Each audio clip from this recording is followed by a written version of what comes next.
there we go. Hitting link, go live now. Huh. Where's that? I just up the bit rate, see if that is stable. Because I'm all Etherneted in. Wow, 6400 bit rate. God, if that works, that's going to look a clean stream. Can I go even higher? 7,000. Come on. Because the internet got unstable when everyone was pandemic-y, and then our bit rate had to go down to like 2,000, but it's all stabilized more. Oh, 7,000 bit rate. Okay, let's jump to. Is it 5,000 before I clicked some buttons? Can I get to 8,000? Oh. It's a little bit. Okay, so it like 7,500. Wow, that is a. That's a bit of a That's a bit of a thing. Cool. Well, hopefully, guys, it looks a bit crisper. Yeah, hope you guys enjoy. It's another what 2,000 kilobyte. Yeah, so it was 5,000 then 7,500. It's a pretty decent jump. Cool. Nice. Well, speaking of a decent jump with new Trek, we're going to talk about the most decent of jumps with the show Lower Decks. Great segue. And shall we give a little round of applause right away? It's like, Lower Decks, my man. Well done. Yes. You did good, son. You did good. And now that the rest of the world can see it. Yes. Legally, What? We figured we'd go revisit it because and just talk about our favorite things about season 1 because there were quite a few really awesome things. Yes, and also, well, double spur. They announced the Blu-ray yesterday, so you can buy the Blu-ray this May, Blu-ray and DVD with a ton of special features. I mean, they're only short episodes on a short disc, and they had time to build stuff bonus. There's good, but there's behind the scenes in every episode, plus commentaries, plus lots of good stuff, plus like a full previs version of an episode as well. But I'm sure we'll look at that at some point. So this May, you say? Yes. May is my birth month. May 28th is my birthday. So, wow. So what are the odds? So everyone buy my Lower Decks Blu-ray. All of you. You should get 10 to 20 copies. Yeah, sure. Why not? Yeah. That's good. All right. But I'm going to get that. That's going to be great, I think. And good for them, because they don't always necessarily do physical... Like, Orville hasn't got Blu-rays, but Fox doesn't do animated shows on Blu-ray. Blu-ray is good to have. Good to support the brand, and, you know... Good. How about that? Yeah. 2 super chats already. Awesome. Olivia Julius, $5. Make sure everyone hits like, or Badgie will teach you a lesson. Dun, dun, dun. Well, 40 people watching, 33 likes. That's awesome ratio so far, but hit like if you haven't, because we need at least 7 more. Oh, and also Deborah just say Paramount Plus starts today. So we're also, I guess we're also promoting Paramount Plus. Go watch Star Trek Lower Decks on Paramount Plus today. Yay! Misha puts in $10 with no comment, but thank you very much, Misha. Hope you are feeling better. And yeah, sorry you missed the Trekyards, but welcome back. Good to see you. Yeah, so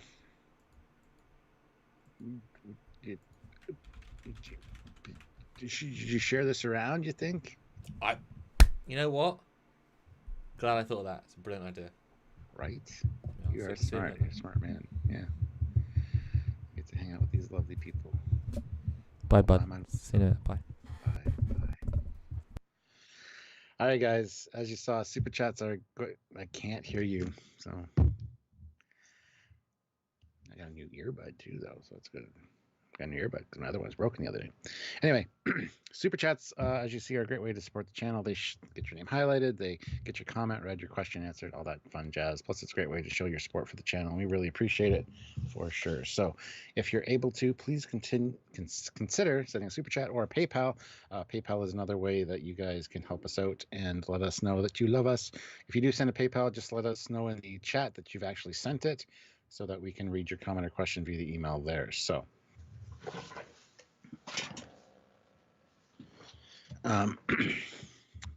Also, lots of great ways to help us out. Otherwise, you can click the links in the description below. There's some stuff to the Eaglemoss, and you can save yourself some money off Eaglemoss ships because y'all love ships, and we know you do. So Trekyards 10 at the checkout, you can save yourself 10%. That also helps out the channel, helps us out, helps you out, and we really appreciate it. So if you're able to do that, please do, or click the join button, because if you click the join button, you can become the rank of Commander, Captain, Admiral, Fleet Admiral, or Confederation President, and help us out that way as well. Also, Patreon/Trekyards, another monthly way. But honestly, if you join the lives quite often and regularly, this is a good way to support us by clicking that join button, because you get your name highlighted, little badge beside your name shows us how long you've been here, and also get some cool emojis and stickers and stuff for the chat. So also, we have 2 new moderators on board, so welcome to them. Hopefully they are here. If they are, Matt and Joseph, I need you to speak up so that I can see your name and click you and make you a moderator, because I can't really do that until I see your name. Oh, there's Matt. Oh, there's Matt up there. It says May birthdays are the best. So there, I just made Matt. Matt, you are now a certified moderator, and I assume your birthday's in May, Matt. So let me know when your birthday is. Mine's May 28th. So Tell people your birthday. what? Tell people your birthday. Well, I want them to buy me things. Oh my God, you're a terrible human being. The Lower Decks Blu-ray comes out in May. I can have that for my birthday. Hint, hint. Nudge, nudge. Wink, wink. She's ignoring me now, but that's okay.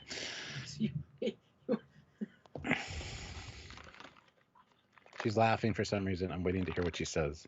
Do you want to know how long it's been since I last had this iPod turned on and everything? How many days? What? 18,690 days and 22 hours. 18,000 days? God damn, that's a lot. 18,690 days and 22 hours. Ah. All right. Now, Samuel's back. Look at that. I'm Welcome, guys. Confused. That's okay. It's not important. But what you should know, Samuel, that you probably do know if you're paying attention today, Matt Boardman is one of our new moderators, as is Snuck Joseph. in. How did Right? he? But anyway, that's okay. He wanted to help with the channel, so it's awesome to have him on board. So hopefully the moderators are schooling him behind the scenes as to what to do. You guys have to make really inappropriate comments now so that he can learn the process. I'm just kidding. Don't do that. Right. Okay. Yeah. Hi guys. Lower Decks. Haven't talked about it for a little while. It was definitely culture shock to go from Lower Decks to Discovery, And then back to TNG. and then back to going back to talking about Lower Decks again. It's like we're getting the slapped all over the place. Trek table tennis. I mean, certainly less of a.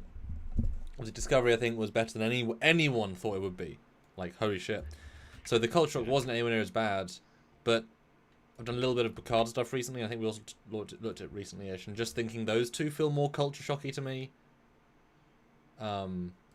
Like there's a disparity of I guess same era done differently feels a bit weird, whereas the other one is more different. And then TNG is something more similar.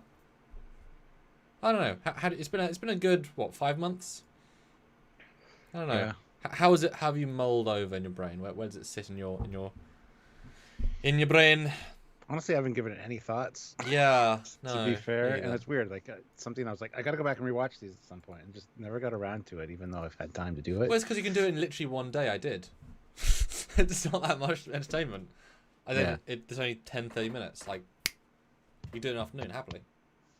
Yeah, well, I mean, it's something I needed to do, go back and rewatch. But Yeah. I did watch them like 4 or 5 times for each one on the first watch through. So I mean, I do hopefully remember everything that's going on. But Yeah. and Olivia Julie's $2. Mine is May 20th. I want a puggy. Oh, Well, happy birthday in May. nice. Yeah.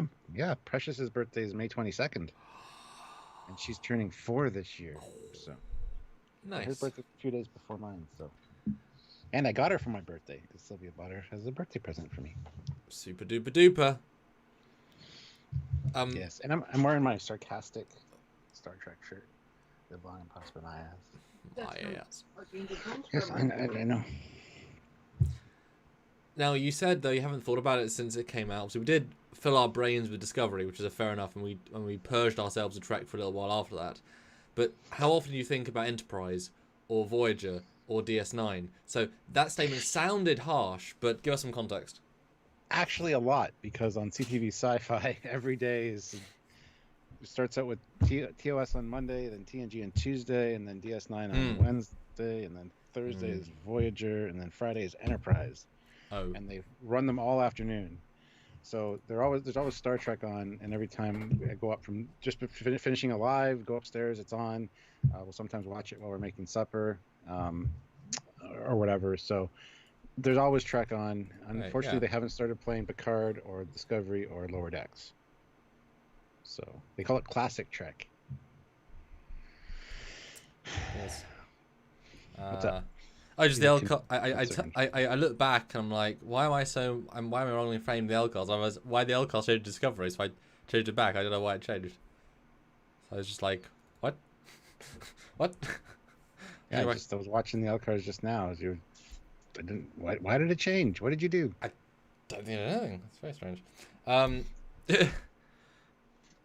Anyway, we got some super chats. Jeff Jacob, $2. Fiddy likes. Fiddy! Undo a hundy. I haven't heard Fiddy in a while because Jeff's been, busy with other things and hasn't been around much. But thank you, Jeff. And James McGill, $2. Love the introduction of the sarcastic Vulcans. And that's so close to being like an annoying fan. Like they don't quite understand why, but there's a certain charm about it that the way it's used, it kind of makes sense. Like you wouldn't think a captain or commander would do it, but ensigns are going to be more immature. So it's one of those things that you kind of do when you're young. Yeah, it's like the old one was live long and prosper and die immediately and decay. Yes. Yeah. But I mean, yeah. I don't know. I thought it was a fun little, and now it's a thing. Like everybody you see is doing it, so that's kind of funny. Yeah, well, it worked. A lot of the stuff in Lower Decks works surprisingly well, as if there was a fresh perspective that had an interesting idea, and then sort of bet some money on it at a blackjack table, and it paid off. Whereas Picard, especially, they did the opposite. They made other bets that were based on more, nihilistic notions, and they mostly failed. Because it came from a different place, a non-Gene place. Like, I'm sure Gene Roddenberry would have loved Lower Decks. I think he would have found it hilarious. Like, wow, my God, this is weird. I love it. Maybe, but I think he was getting senile in his old age, considering all the Trek he didn't like, which actually turns out to be the best Trek. Oh. I don't know. Zyengo 67 says New Trek equals New Coke, except Lower Decks. Unless Jericho says I never tried New Coke. I hear it's like Pepsi. No, it was like Pepsi, but worse. Which is pretty. And Pepsi was pretty, Pepsi's Pepsi. Like no it's one. Okay. Like the whole thing is no one liked New Coke. That was the whole thing, which I guess is part of your analogy. But they had to go back to old Coke because they just Coke Classic. They almost ruined their own. Well, I think they just wanted to name it Coke Classic, so they had to do the New Coke campaign to kind of. Yeah, I think it was all this. I think it was just to drive sales. To be honest, everyone wanted to buy the New Coke to try it, and then when nobody liked it, once Coke Classic came back, they swarmed to buy that. So I think it was a marketing campaign, for better or worse. But anyway, we're not here to talk about New Coke. We're here to talk about New Trek. Yeah. No, it's funny. The Lower Decks ones where it's also so much less content. Discovery had 13 episodes of 50 minutes. So obviously, there's so much more there. Which is, as we said at the time, so impressive that we got to like the characters in less than half the time. Way less than half the time. And like them more, especially than Picard, and Discovery, honestly, but like this characters more. Now, is that because it had more of an episodic structure to the episodes and focused some of the story content focused exclusively on certain characters? And that's the thing. With TNG, we got to know the characters because they had enough episodes they could dedicate an episode to Riker or whatever, right? With Discovery's structure and Picard, with that overarching story, we don't have time to focus on anybody. You're focusing on the main story. So I think maybe that's why Lower Decks characters grabbed us so early on compared to other ones. Well, you say that, but then if you've got episodic, you've got to give, so say for TNG, you've got to give, say, 28 minutes of the story just to the problem of the week. So you haven't got time for character-based stuff, but you just put characters in those situations. But you also got 26 episodes. So No, you do have but that's two different problems. Yeah, that we also can't compare to Discovery. I was just comparing directly on that firm. Whereas if you've got a continuing story, you might only be giving like 15 to 20 minutes for the episodic, and then most of it's, so it spreads out more. It's just they didn't focus on characters. Mike and Man knew that it was going to sink or swim if you like the characters. If you want to see more of them, you want to see more of them, and that they're the heart of the show. They walk around the world that we know. But yeah, it's just focus on characters. He knew to go strong, simple story beat, have the characters be super involved in it, with a lot of, but because they can speak more modern, they can speak slightly more out of turn. You get to know more about them. How many times do we just see Riker and Data giving the functional lines? Well, you don't associate Mariner giving the functional lines. You associate her bitching about functional lines and saying this, and this. Serves the same story purpose, but you get to learn more about the character quicker than just giving the lines of the week. So it's an efficient use of space. Yeah. Interesting. So, like, you're saying that Data and Riker, in the context you used them, are like exposition machines to move the story forward, technical-wise, for the audience. But is that what you mean? Like, it's somewhat, yeah. There's sort of three ways of giving a dialogue that's exposition.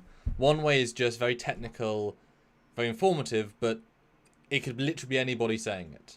Number two is a hybrid where you allow them to kind of, rather than say it flatly, like more like Data would, you allow for those little bits of, like LeVar Burton does. He adds a little bit of his own inflections to it, those stops and stops, and so he's doing it his own way. But it's mostly, like, you're not learning anything about the character that way. Number three is them saying very little technical stuff, but actually kind of putting their own context, and you're like, oh yeah, he related to a story of his mum and Venus, and this, and this.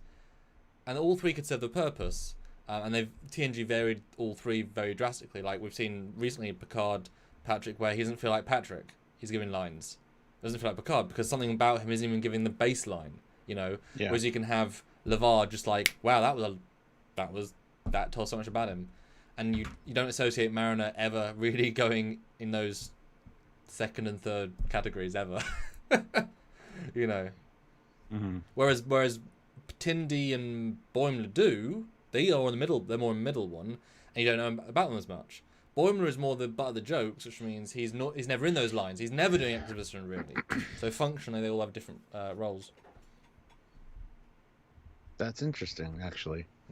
Because you're right. We don't know. Actually, Tendy's the one we know the least about out of all the new crew, I think. Well, they never gave her a full focus episode. At least here, Rutherford, the changing one. How did I kill more crew than other? How did I kill more babies? There was other. Oh my god. Brilliant, good stuff. Killing babies, really fun. In the context. Wow, that's awful. Yeah. I mean, what did you guys think?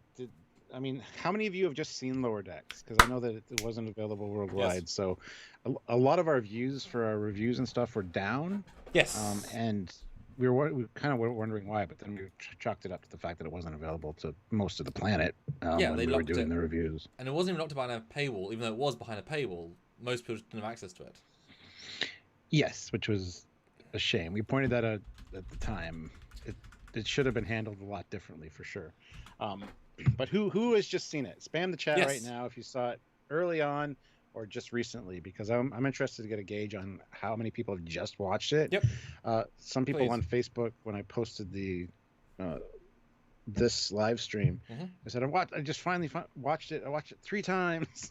Good. And things like that. So, yeah. I'm interested to see if our numbers for the reviews and stuff will go up as well, because hopefully people will be looking for those. They're not going to be live, unfortunately, but we still have the same interactions with the people that are in the chat regularly. So hopefully those will get viewed.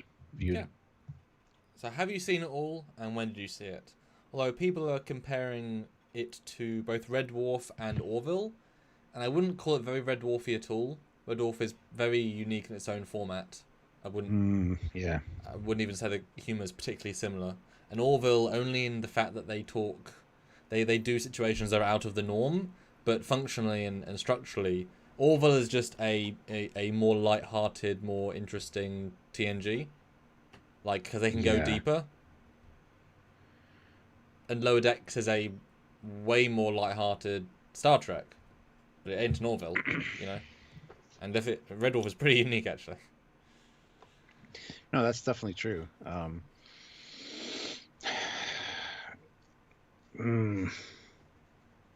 Just trying to... The comparison between Lower Decks and Orville...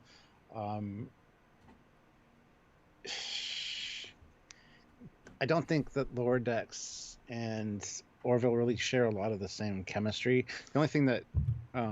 I mean, there's some of the humor, I think the Rick and Morty style humor and the it's close to that for sure. Humor, yeah, is probably the closest link. And then, of course, the TNG aesthetic. Unfortunately, like Orville really mastered that. It has a feel of TNG when you watch Orville. Although it's not very funny in season 2. They dropped the humor down drastically. Yeah, but it's still got enough irreverent humor that it's like you wouldn't see that in Star Trek kind of thing. Yeah, so but it's not a comedy show thing. anymore. It's not trying to be a comedy. No, it's not. No, it's not. But it's still the mix of the comedy and the actual good writing is really well done and really well balanced in my opinion. So, but yeah, I mean, some of my favorite things about this season though, like we're not getting a spam on the chat, unfortunately. Yeah, a few people are saying they saw it right away, day one, early, but yeah, let us know when you saw it. Although Deborah asks, or Deborah says, like a few compared Boimler to Rimmer from Red Dwarf, except he's much more competent than Rimmer. Unlike Rimmer, he wouldn't freak out during a test. I mean, the thing is, Boimler is a very fine line. He's actually a really good officer. He's just made fun of all the time, but he's actually really competent. He's not dumb in any way particularly. He just isn't street smarts, but he is book smarts. But he's thrown in street smart situations, which is not his forte, you know? But he's actually that's a really good thing about the show. They very easily could have made him the classic dumb guy. He's really not. Well, that's where the Mariner and his relationship come in well. Like he's the by the book kind of guy. She's the very much like throw the book out the window and street smart. So I mean, they have a good chemistry there, and you know the way they deal with situations, like the one where they go down to the embassy, the planet with all the different sectors, like the Klingon and Andorian sector and stuff, was a great episode because they both were allowed to shine in their particular, you know, approaches to life, I guess you'd call it. I think Boimler is actually probably very much like Mariner was early on in her career. Because we know that she's served on 5 different starships. She's been demoted a few times. I think she was most demoted Starfleet officer in the service. Yeah, her mum is keen to point out. Yeah. So I think maybe she started with the enthusiasm that Boimler has, and that's why she's so interested in being friends with Boimler. Like she sees herself in Boimler, but she's got to that point where she's just jaded against things, and you know. So I think they're very much more alike than they let on. Well, this is where one of the problems comes in from early on. They're animated. You don't get a sense of their ages. She's at least 10 to 15 years older than him. She has to be to do everything that she said. He's fresh out of the academy. She's not 23 and has served on 5 ships successfully. And sorry, you're not lieutenant commander by 23. So she's at least in her to be fair, she didn't say she served on 5. Well, she did, but I mean the way that it's implied that she could have been on 5 starships during the course she of her also lifetime. Got several ranks higher though. And her dad is an admiral, and her mom is a captain. We've talked about that. It could be that 2 of those ships that she says she served on were actually when she was a kid, and she's just chalking them up to I was on those ships. Yeah, but she didn't even like counting Vulcan when Boimler, so I don't think if she bitched at him saying, "Do you count Vulcan?" Yeah. Oh, so I think she actually means served on 5 ships as an officer. I think that's how that scene would have played out. But you won't be promoted 3 times in 7 years. I know she's meant to be really good, but she's not actually that good. She's often shown to be wrong. See, I think she's around 30, and I think Boimler's probably about 24, 25. Not that far behind her. You think he's that late? I think that means what? Did he not go to the academy for a while? Well, yeah. I mean, the academy is like 4 or 5 years anyway. Doesn't have to be. So if you what? Well, it can be 4 years. So 18, 22. 4 years. So... Wow. That's why I say early 20s. Like, But you don't necessarily go into the academy right away. Like that's what I'm saying. Yeah. But that's Yeah. yeah. So I don't know. I think they're a lot closer in age than you think they are. I think they're very much based on the actors or the voice actors that are portraying them ages, which again, most animated characters are. But Star Trek's the odd anomaly because Patrick Stewart was like 47 when he started as Picard. He was supposed to be 60-ish. like 10 years older Yeah. or whatever, right? Yeah. So as the character goes, so Yeah, I don't know if they're doing that with Holodex or not. I was imagining Boylan would be the sort of guy that would literally be as soon as he, as soon as the academy as he could, and then. But remember, the fact he got into the academy shows he's good enough to get into the academy. Like most people don't get into the academy. Most people are enlisted on the Enterprise D, etc., etc. But he's not a bad officer. He's a good officer. Yeah. Like got all his work done on time, faster than most people. Yeah, know. he's the only person that could deal with those deadlines. No one else could, not even the captain. I mean, Yep.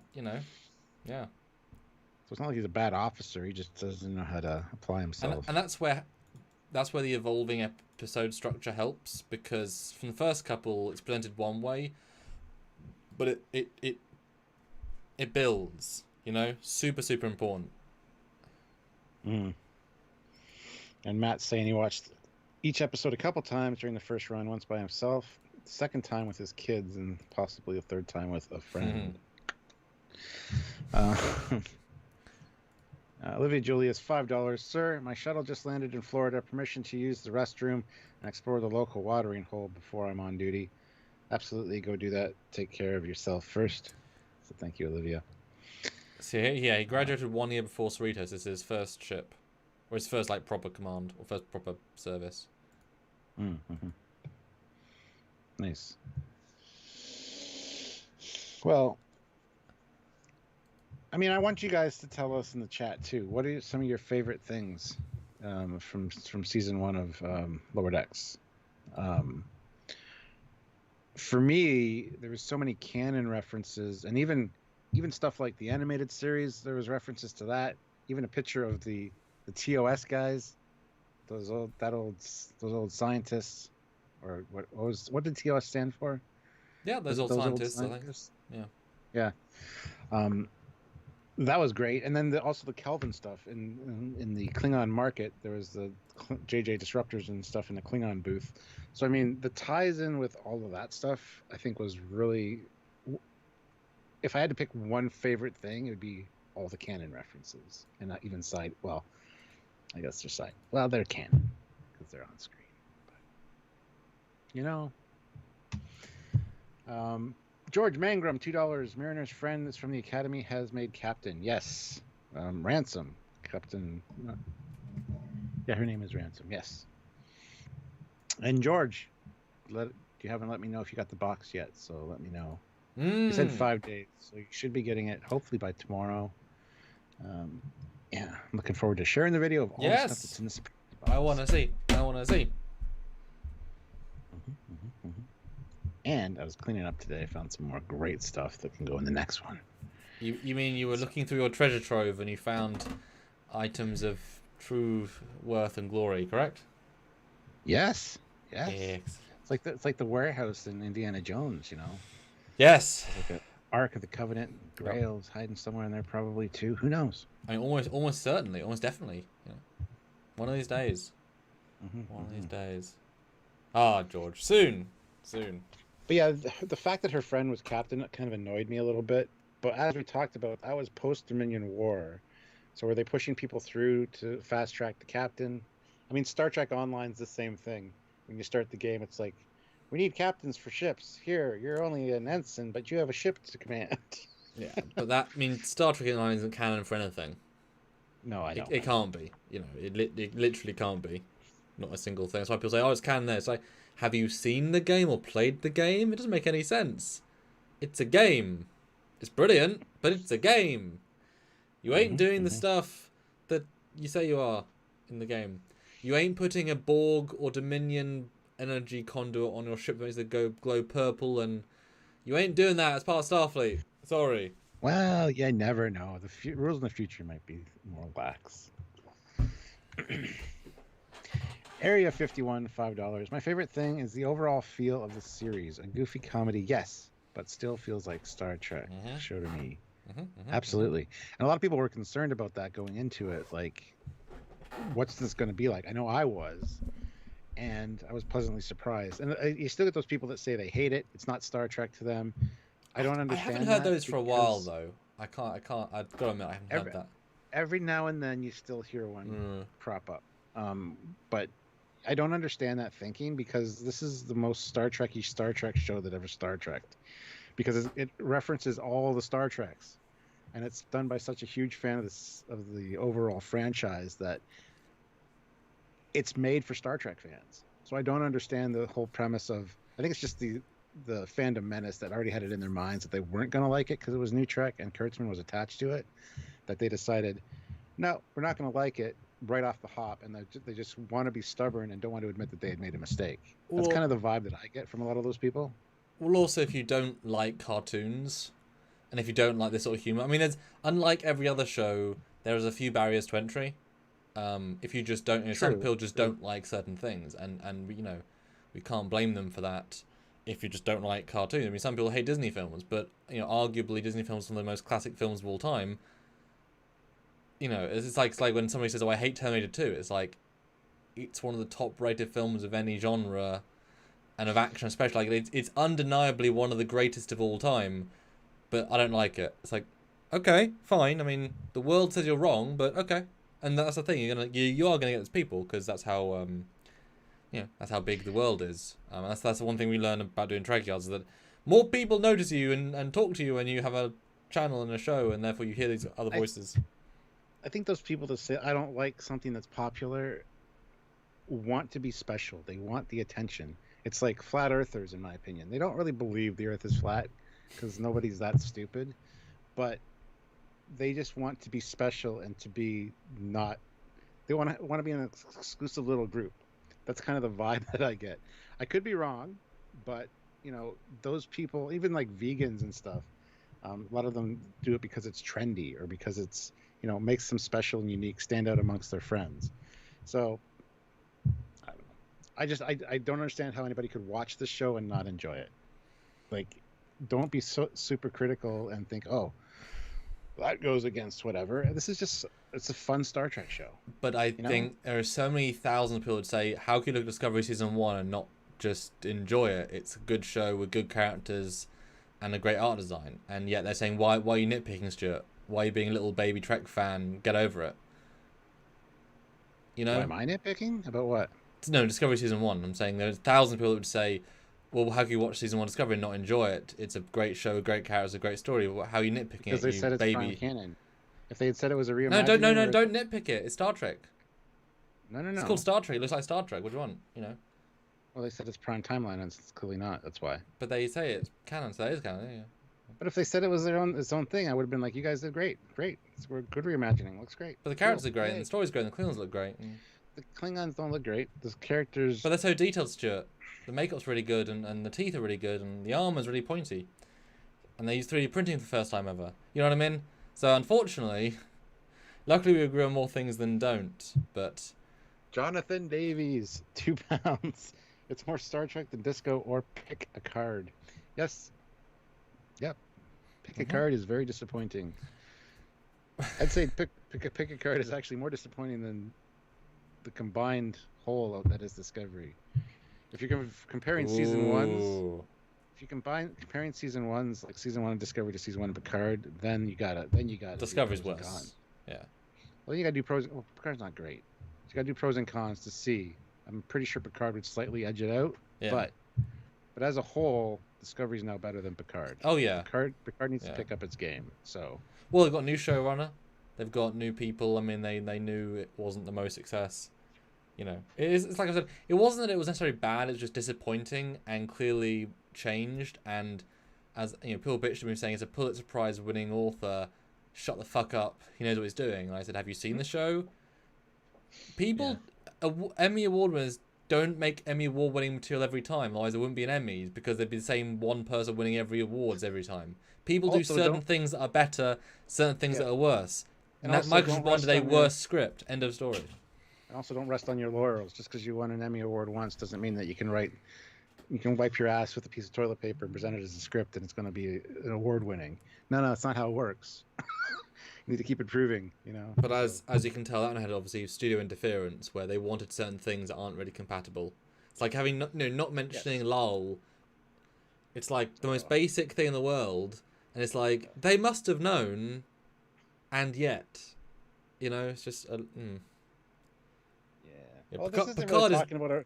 no, well, This is yeah. really talking about our favorite things of season 1. This is like a dissection of the new Trek franchise. This is its own live.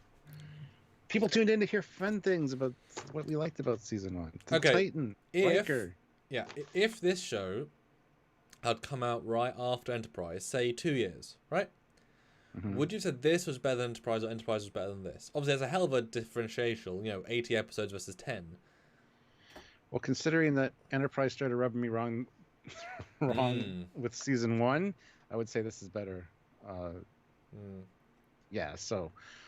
And what's wrong with Enterprise, Stuart? Yeah, well, there's a few canon issues and things. But anyway, that's neither here nor there. We've talked about that ad nauseum. So, yes, I think this is better than the Enterprise. Well, Enterprise, a lot of it is why are they making the episodes they're making? They don't feel very inspired. Every episode here, give or take, has some sort of clear inspiration in it, you know? Season 1 Lodex feels like Mike Mann had 10 ideas just in case he didn't have any more, you know? He threw them out, and he wanted to end on an epic high note, and, you know. Mm-hmm. But honestly, I am worried for season 2, because this was lightning in a bottle, and this studio, Kurtzman didn't have as much to do with season 1, you can just tell. But they're going to have more in season 2, because they're going to want to be part of that, you know. Well, if he does get more involved in season 2 sucks, then it's pretty obvious as to what happened, because I just have a feeling that so many great ideas and concepts were thought up for season 1 that couldn't make it into the season, that season 2 will still be very, very good. But unfortunately, yeah, like you said, if there's more studio interference, more Kurtzmanisms in there, I'm not sure if it's going, like I said, if that's the case, we'll know exactly the problem. Not that we already don't. It's clearly Kurtzman, but Enterprise Visual Effects Supervisor Robert Bonchoon says a few canon issues in regards to Enterprise, and then that's it. I'm being nice, because usually when I say canon issues, people are like, well, it's like, yeah, Rob, trust me, I have a laundry list of canon issues with Enterprise, but a lot of people don't agree with them. And so. Rob, Voyager was better. Maybe season 4 of Enterprise was really good, and season 3 was very good. But Voyager was better in general. But it also had way more time to develop. Obviously. And Tiburon. It's better crew behind the scenes as well. Tiburon, $5. Disco, Picard, a lot of Enterprise and even a lot of Voyager suffer from something Lower Decks did not: studio interference. Well, we don't honestly know the amount of interference that was going on with Lower Decks. I don't think there was much. I think it was very much compartmentalized. Like Kurtzman said, yeah, it's animated, don't care. Mike McGann, you take care of that. And then we're gonna give you 1/10 the budget. See what you can do, bitch. Yeah. And it's the one that just steamrolled everything that they were doing over here.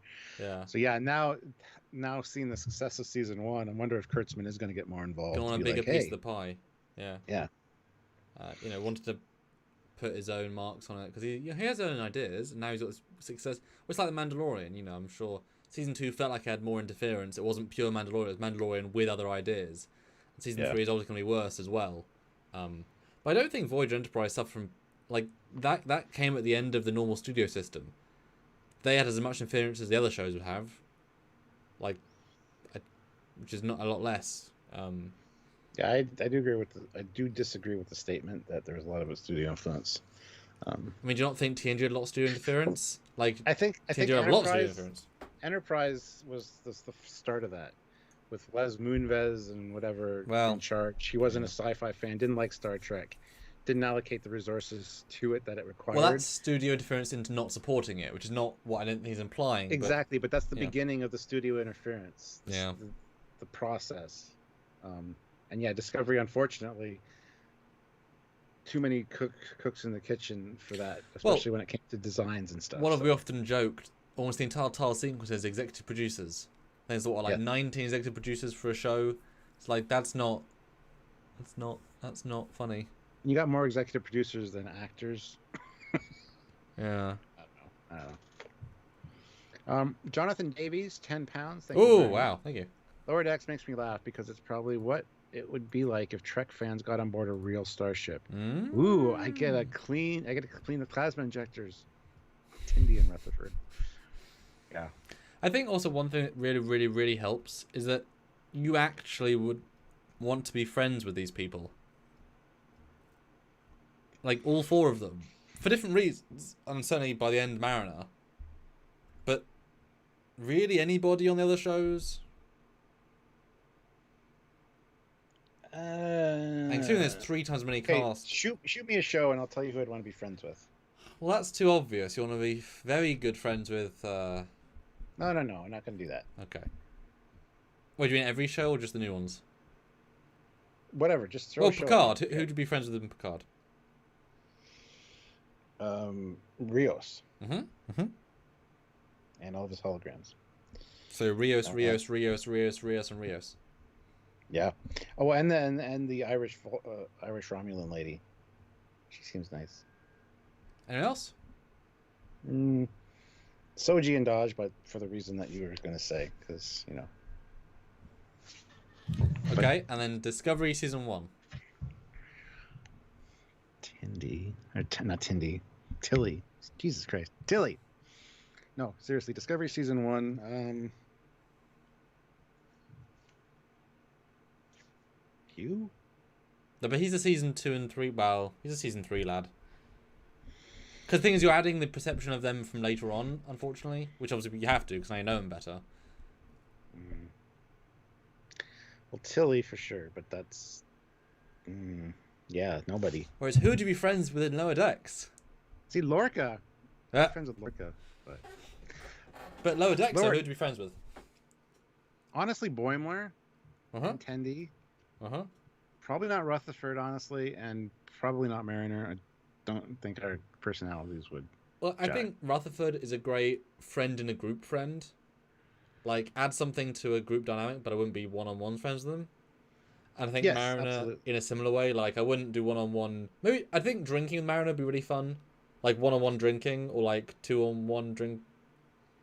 I'd have to warm up to Mariner. Like, I'm pretty sure that after we hung out for a while, I'd probably be more in line with what she was thinking. So she's a group friend, and then you're like, hey, Mariner, do you want to go holodeck and do some rock climbing? Yeah, absolutely. And eventually we'd probably end up dating and, you know, getting married because... Goodness. But anyway. So there you go. So I worked up to all 4. I think second in command guy, I think he's not bad. He could be fun. Of Cerritos. Ransom, yeah. Yeah, it'd be fine.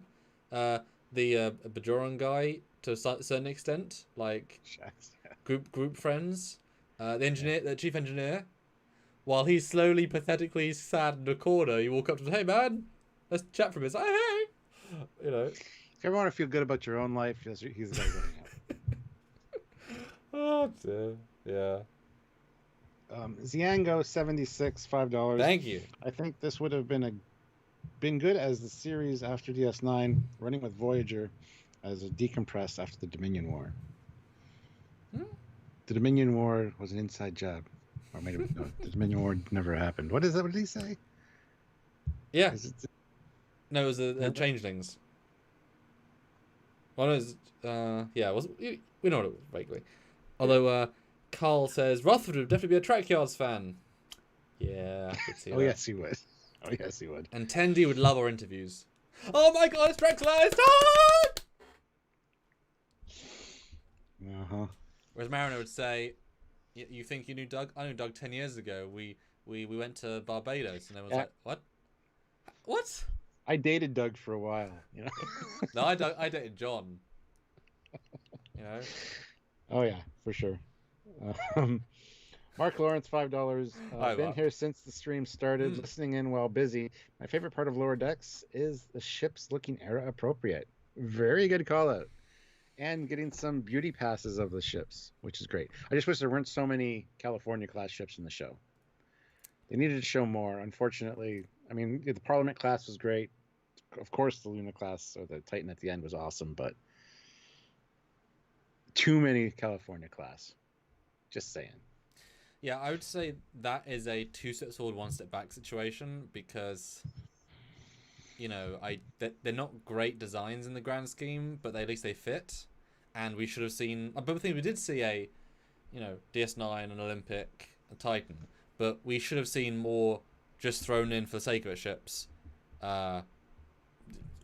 You know, the fleet is made up of lots of different things. So, yeah, so two steps forward, one steps back. You know, shouldn't always be a Cali. I get these are the unimportant ships, but throw us a Miranda, throw us a Saber, throw us a. But then definitely show us a Miranda, because then the Cerritos can feel like a hero ship beside. Yes. Oh, look at you in your little Miranda class. Oh, you're your baby, 2 years old, aren't you? You baby. Oh, that said though, and then all of a sudden in one episode we got Deredex, TOS Warbird, TOS Warbird, and a Vulcan Warp Sled and TOS Shuttle. So we got a real masturbatory Trekyard session in one. So That is true. and we did get the Type 6 shuttle while they had their Type 6A or B shuttle. So, like, they did have them, but they should have had, like, you know, like that, the one with the B ship, the you know, looks like a fly. That should have been not a California class with the Andorra with the Telluride. That should have been something else. That's probably the only thing I would change. Just something else. Have it be a Saber, Norway. Should have been a Nebula class or something. You know, something that's not, you don't see very often in TNG, but perfect. still, yeah. No, Neb is perfect, yeah. TXR Way, 10 pounds. This is the only Kurtzman era Trek that I enjoy. It was fun and was clearly made by people who love Trek. I look forward to season 2. I don't take it as seriously in canon terms. It's a cartoon. But there is and yet I think it's more canon than any of the other live action new Trek. Yeah. Oh. I mean, it doesn't feel, because even to the point where one of the things that does kind of rub you the wrong way is the weird uniforms. They're close, but not quite. But the fact you do see the Nemesis uniforms, they don't force, you know, Riker into their uniform, gives it so much more validity because it says, "Oh, we're just part of the universe." It's like saying, you know, it's like Discovery having to have the Delta with a split in it. It's like, why? Why? You know what I mean? It's like such a forced thing. But they, you know, yes, you can do a random thing, but it built and made sense. And I wouldn't even be surprised if we'll see more time travel or weird stuff in season 2, and we'll see, you know, as we saw with Kirk and Spock, we'll see a TOS uniform, we might see a Voyager, TNG. You know, there really is a lot of, as we've said, every single fertile ground to go in. And the fact that they've respected canon, the only thing that you got to be worried about is that Kurtzman might come in and say, yeah, but now we're trying to make other canon. Like, can you do a Discovery crossover and go show Discovery costumes? We're like, oh, that's exactly what they'll do. Yep, that's what I'm afraid of. Yeah, let's show the Discovery Enterprise, and we can get you Anson. Anson will come and record a few lines, and they're like, yeah, oh, and it'll be 4 times as big as the, you know, we'll see it flying next to the galaxy, and it's like it's as big as the galaxy, and it's just like, ugh. They really want to legitimize their prime universe look. So yeah, I can see them absolutely doing that, which is sad. Now, Rude Chef 1 says the sounds in the show are really good. The music and the effects sounds. Yeah, but honestly, the effects sounds have been on point even in the Kelvinverse films, even in Discovery. They've got TOS little sound nuggets every once in a while that, like, oh, that's something I reckon. Oh, yeah. So the sound has always kind of been good in all the new Treks. It's been off, but been close. In the, you know, there's like they have the real red alert clacks and they have the Defiant sound effects on the Discovery on the Shinjo in season 1 because the art team said, well, we've got them, let's use them, even if they're inappropriate. Because sound effects are cheap. They own them already. And they're easy to put in after the fact. So they were always easy, you know. And the biobeds do sound like biobeds in Discovery. You know, they always want to update them, but they are somewhat there, you know. So yeah, some of the closest stuff is certainly sound effects, but they're the easiest. Yeah. So. Yeah. And yeah, to be fair, every series I could give them kudos for some of the sound effects and the placement of them. So. Yeah. Australia is not real. Just ask a flat earther. Puts in $5 Australian. We know that you live in Houston. You're being paid by NASA. We get it. We get it. Talk more about flat earthers. It's giving me a hard on. Is it a 2-dimensional hard on? Does it go flat? Flat on your stomach? Yeah, that's what I'm. Yeah. I want to join the Flat Mars Society. No. They agreed Mars is a sphere. I remember one of the people said. No, I disagree. You can obviously see it in the sky. It's just a disc, so you turn it sideways, it's flat, right? I disagree. It's definitely flat. Just saying. I want to do a whole live talking about flat earthers. That'll be on the Captain Foley personal channel if anybody's interested. We do it on this one, and it'll get our biggest views ever. I'll be like, for fuck's sake. It'll go viral. 2 Trek nerds talking about flat Earth for 3 hours, getting drunk. Oh, I would love to do a drunk one. That'd be awesome. Yeah. Bring on somebody to debate with though, because I just want to. Oh my god! That's a whole different thing. See, I can't deal with it. I can't listen to their rhetoric for more than like a minute because I get so frustrated because they're so stupid. I'm sorry if you're a flat earther, but you're dumb. So it's pretty interesting though. I like the edited like broadcast 10-minute featurettes on them, because then they make it peppy and interesting and edited, and rather than 2 hours of this and debating. Edited stuff's better for sure. True. Yes, is the flat Mars burning in Picard, or is it the sphere Mars? Oh my god, I don't know. Anyway, yes. Do you remember how in the Mars short, the dad couldn't get home for Christmas even though he could beam from Mars to Earth, and it's like 45 seconds an impulse to him being beamed, but he couldn't get back for Christmas. He just hated his kids. He did, yeah. Like, they don't realize that's the whole point of that statement is, I hate my children. I'm choosing to stay on Mars. I can get back instantly. Oh my god. Stupidest bullshit ever, that short. Stupid! I did that one alone. I vented that one and I did the fuck off one. The girl that doesn't look at the star. Eli and no, what's it called? What's it called? Ephraim and Dot. Yeah. That I did alone. That was hurt. It's not the worst one though. But it gets everything wrong though. That's the problem. It gets so many things wrong. It does. It's the exact opposite of Lower Decks. It's animated, but they have no attention to detail. No attention. Yep. It's like, fuck off. Just fuck off. TXR away, £5. I agree. Lower Decks pays more attention to the lore of the Trek universe than any of the other new shows. The USS Titan was great. Absolutely. Shields up! Big surprise. It was great. Look, yes. Another Enterprise. But seriously, the balls on my man to make Paclides a convincing and powerful threat, fully successfully and yet still stupid and funny. Masterclass.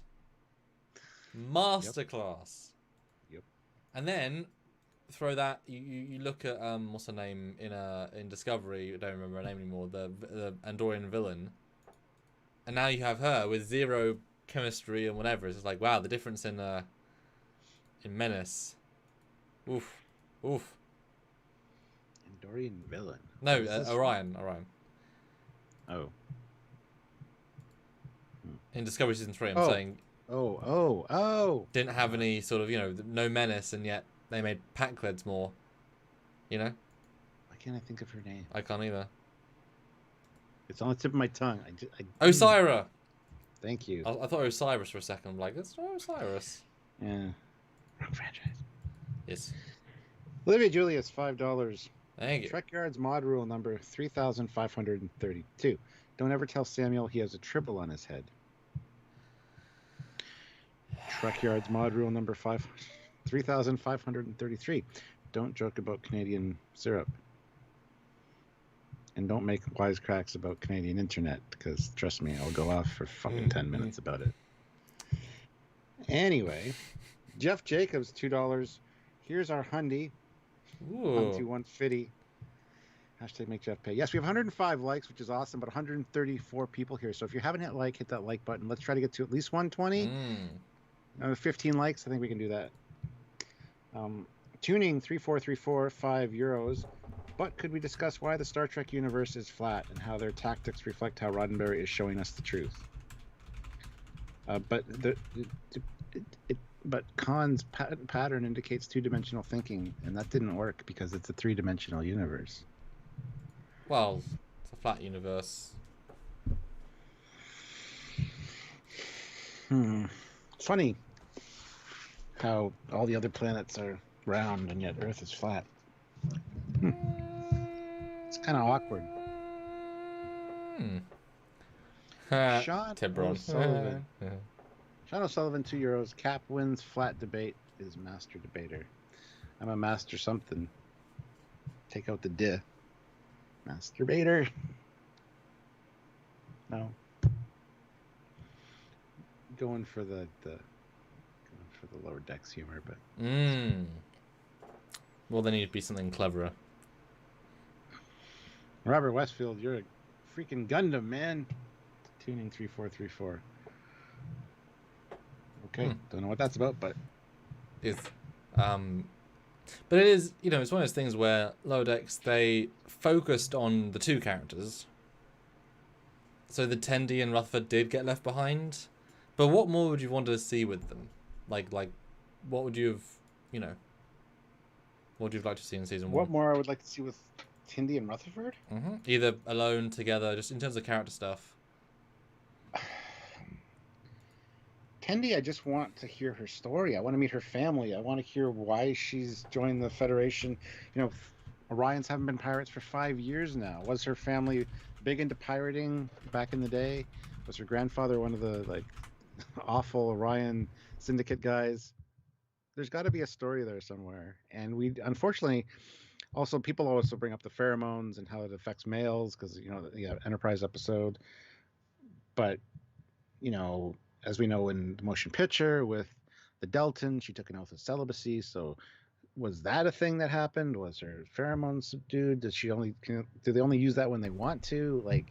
There's a lot to learn about Orions, and we have a character that's now an Orion. It's a main character to answer these questions. Some of these questions would be great to have answered, I think. I mean, I feel like they're social questions, that the very fact that she can be on a ship and no one bats an eyelid means that that's not a problem that's been around for a while. Yeah. But definitely going back to Orion, and that would be fun actually if they have to go back to Orion at one point and she's like, "Oh, I'll meet my parents," but the boys have to get injections to go down because most Orions aren't, and that'd be simple and effective. Then she's like, "Oh wait, I thought all Orions been depheromoned." Yeah, not all of us. Most of us, but we don't want to risk it, so everyone gets injections going down. And Boimler decided not to because he wanted to. No, he's immune. It doesn't work. He does get it, and it doesn't work properly. No, it'd be funny if you decide not to because he wanted to hook up with an Orion hottie or something, and it just backfires epically. I don't know. But that'd be a good way of doing that, I think. But that's very internal canoniness. Although I wouldn't mind if Osira got a reference. No, that doesn't make sense in the future. And there's nobody's surname, so we can't even have an Osira relative because there's no family name. That doesn't even work. Okay, no, take it back. Please take it back. Take it back. And to the Rutherford though, he's such a blank slate. Yeah, what happened with his accident? Why does he have an implant? Was it something he chose, or was it a life-saving measure that he had no choice in the matter and has to deal with it now? Why was it a Vulcan implant? Because it had the Vulcan-shaped ear and it was actually referred to as a Vulcan one. Lots of interesting stuff there. Just saying. I feel like he would be good if we learned he was doing pet projects like Tendi was. Builds and engineering things, building his own ship maybe. She was literally doing a pet project. She built a dog. Oh, thank you. Awesome. Wouldn't it be kind of cool if they went the Tom Paris approach, but Tom Paris is good at his job. Rutherford is purely technical. It's the worst looking shuttle ever, but it's really clever, but it looks like shit. Delta Flyer looked beautiful and it was pretty good too. So he builds a box, and then Boimler comes in and says, Looks like a ball cube. What? Oh, but I had to fit the third iodine relay in. Why is it green? Because the paint reflects light. You built a ball cube shuttle. Yes. Because it's efficient. True. Moving on. Super chats. We got a lot of them. Keep them coming, guys. Excellent. Awesome. Thank you. 5-year mission. Thank you for joining us. Never seen you here before, but thank you for super chatting. $5. Disco Season 3 was pretty good in my opinion, but the cause of the burn was lame, and Osira either needed to stick around for more seasons or have been included. Yeah, I mean, I can see why. I really enjoyed the way the burn played out personally, but I can see why people would be underwhelmed by it. And Osira definitely should have played a bigger part and had not been killed off.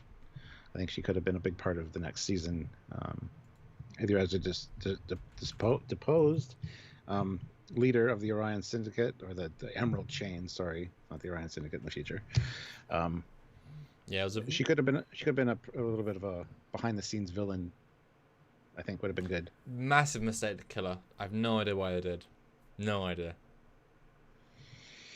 Yeah. Loki Flack, $20. Thank you so much, dude. Amazing. Thank you. The characters were all good, and over the season there was actual character progression. The show also looked a lot better than I expected. Also, all the references. Yeah, the references were great. The visuals were spot on. The L-cars, just the background stuff, just looked so great. Except the green L-cars on the other ship. Well, I mean, the green and blue is like my favorite look for L-cars when it's not L-cars. You know what I mean? Yeah.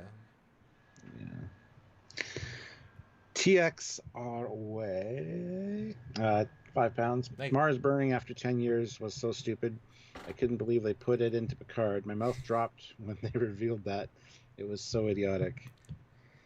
Well, they haven't explained why. They were obviously using it for construction purposes because of Utopia Planitia. So maybe there's something in the air as a result of emissions from, I don't know. You'd think that they would not be polluting another planet in the future, but... Well, I mean, you can pollute it if you can take it out. I would think it would take a maximum of a year to make it not on fire. Yeah. Like, that's it. I mean, it's silly. Why would it be? But then why would the Romulan Empire be hurt by Romulus getting destroyed when they have 5 years of notice to evacuate? Yeah. It's like all of the military, all of the political parties, all the rich families are all gone. So none of the shipyards are around Romulus who've seen Romulus. So what did they lose except maybe some population who weren't as important in the grand, in that small scale? They don't care. They haven't got rational. It's like saying, the Washington capital got bombed, but everyone got out. The country's in disarray. It's like, no, he just runs it from the plane until they get a new house built. Yeah, exactly. Like that's the whole job of the government, is to get it up and running again. Stupid. Yeah. 5-year mission though, another $5. Thank you so much. If you're not subscribed, 5-year mission, please subscribe to the channel. Lower Decks had a rough start, but stuck the landing in the last 3 episodes.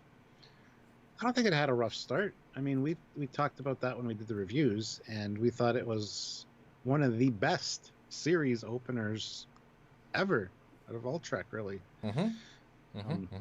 So I don't know what you mean by rough starts. If you could let us know, that'd be great. But let us know in the regular chat if you want.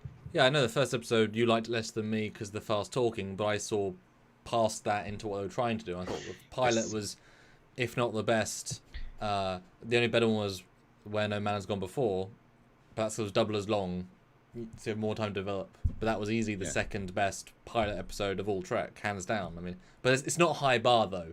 Let's be clear, not a high bar. Episode 2 I liked less because it had a lot less stuff in it. I can't remember which episode 3 was, but I think 3 was good. I think 3 might have had the start with the tricorder joke, which I didn't like as much, but they didn't really do those jokes anymore. With the little energy being. Yeah. Yeah. I think it's quite a smart gimmick, but I mean... Well, I think I think you're gonna find with Lower Decks that it might follow the Orville vibe. Because remember Orville, the first episode was laden with like that off-brand humor kind of thing. Yeah. With the banana.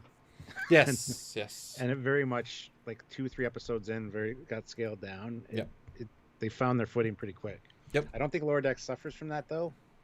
Honestly, I think I really wish that that joke with the tricorder and the energy beam would have come back at some point. Well, she does have the tricorder later. She does use it to throw against the friend life form, but it's not a real reference. It's just there. Yeah. Yeah. I just wish it would have come back from out of the captain or something, like it was in dormant for something. Or was a future tricorder. Well, episode 3 was Buffer Time, which also featured the Crystal People.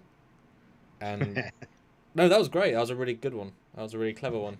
Oh, who likes those wood munchers? Oh, and then bloody Miles O'Brien at the end with the Great Bird of the Galaxy that they say on screen, and brilliant. That's the one that made me like Mariner. Cause I wasn't the hugest fan of Mariner until that episode. Yeah. And Bolian. Yeah. And all sorts. That was filled to the brim. And then he just has a phase and just shoots them. It's like, yeah, it's that easy. Guys, just take them out. Still some super stuff, but yeah. No, I mean, I think we did a review. I think the second one was one of my lowest, but for the most part, they're all pretty strong. But the second one had the brilliant Rutherford storyline of swapping departments we've never seen before and killing all the children. Like, 5-year mission is saying Mariner drove me nuts initially. To be honest, it was Mariner early on. She was too much. I agree, and I think if you watch our reviews, you'll hear that sentiment from me a little bit. But like I said, this episode 3 was where it kind of turned me around on Mariner, and I started liking Mariner more than I did like Tendi. I thought I'd like Tendi the most, and we didn't learn enough about her for me to really lock onto her as a character. Mariner, I found her kind of abrasive and off-putting at first, but yeah, eventually she won me over. So, but also it's the sort of character where they knew what they were doing. Yeah. But by the end, that pays off massively, and then you can't go back and watch the first one without realizing how much more deep she is. Because it's the same character. It's the exact same character. Yep. But you're used to her. You understand her a bit better. So. Yeah. So it's earned, unlike the Discovery stuff where they don't put the groundwork in. But there's that fine line, So yeah, it's great. And the thing is, it's like as I said before, the contrast with the Admiral and Picard.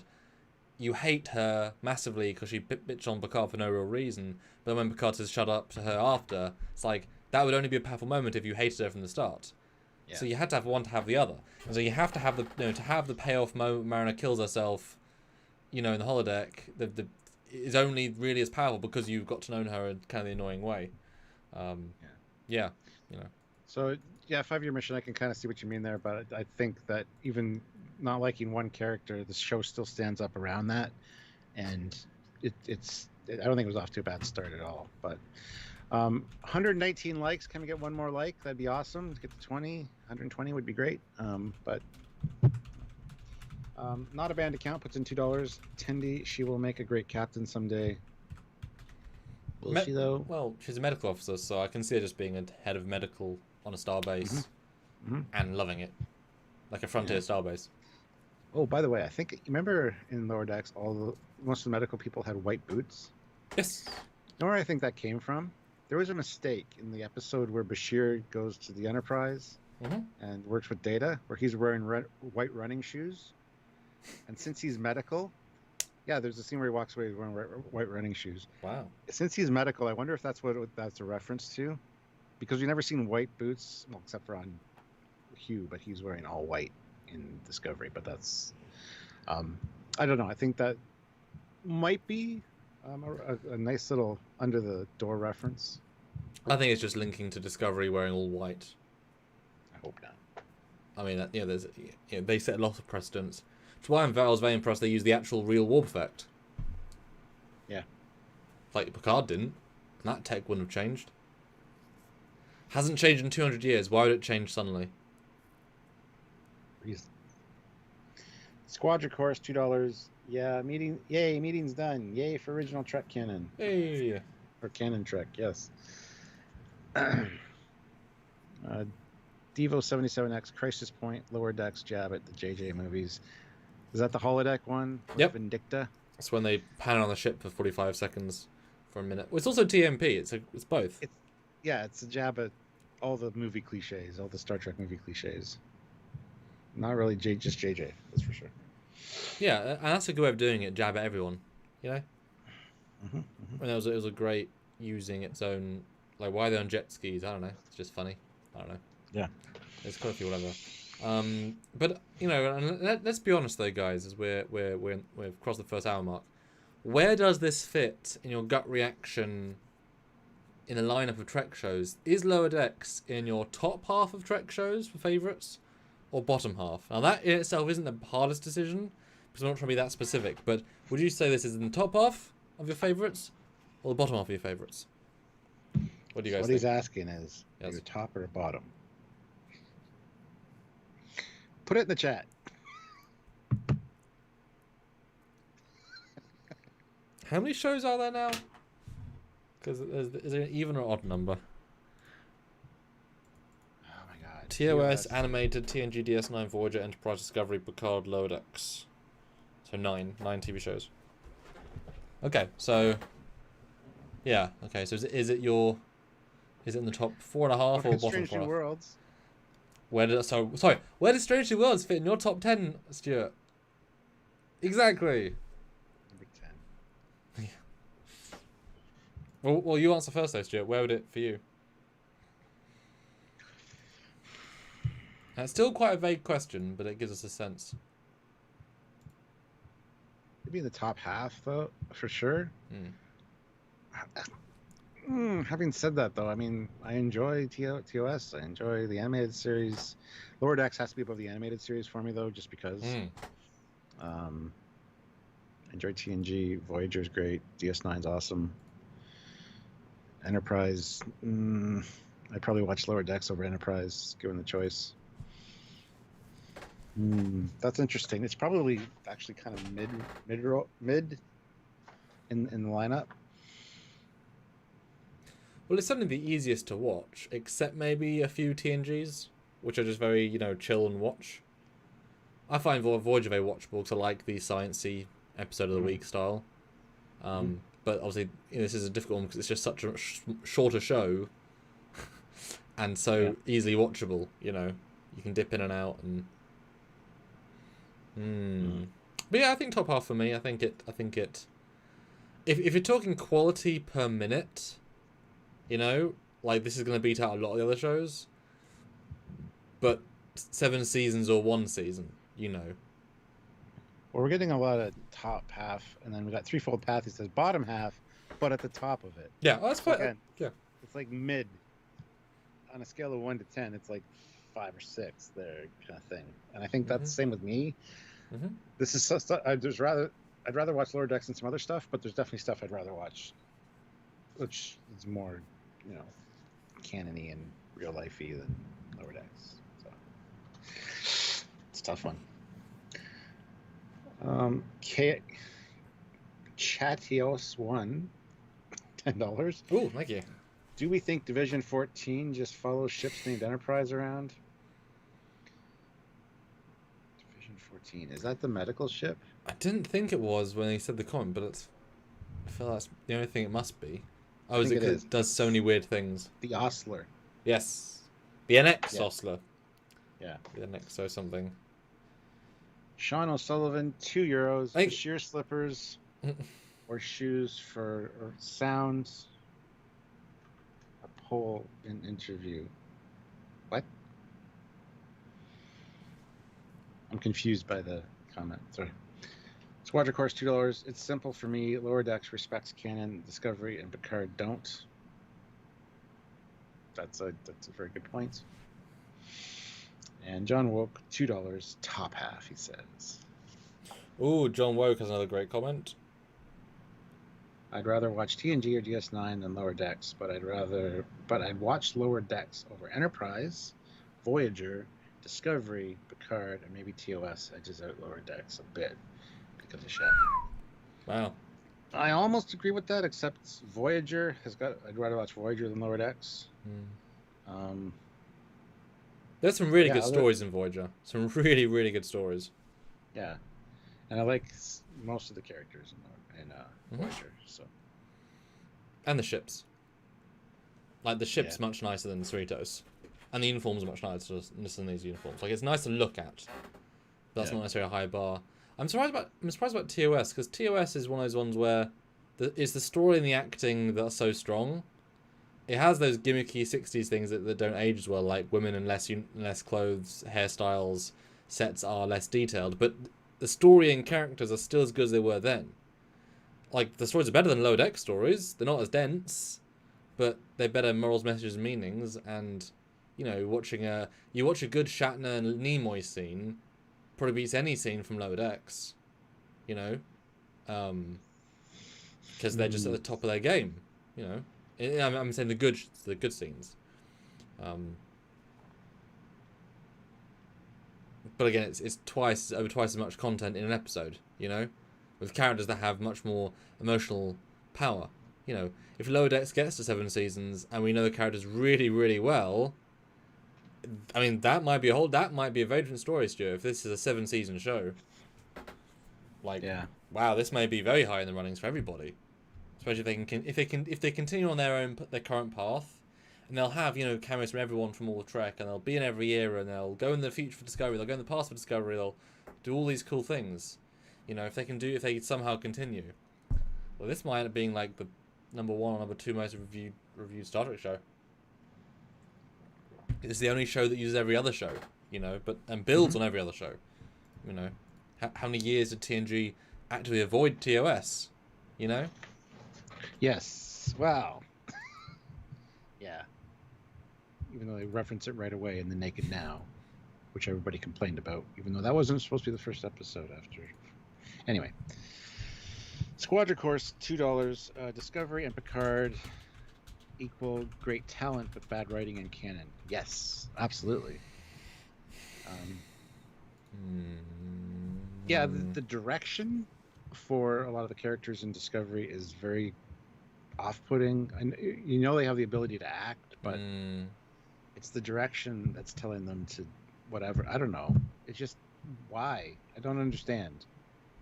And you're right. There is great talent there. Like Patrick Stewart is amazing. Just not in Picard. No, and I really disagree with, and you brought this up multiple times. So Jonathan Frakes was like, "This is the best his acting's ever been." It's like, have you watched season 3 and 4 of TNG? Come on now. Patrick Stewart is a fantastic actor if he's giving good material. I mean, yes, he's playing darker than most of those shows, but yeah. But that's the thing, though. Those actors don't watch Star Trek, and that's okay. You know, you don't watch Trekyards. I don't watch Trekyards.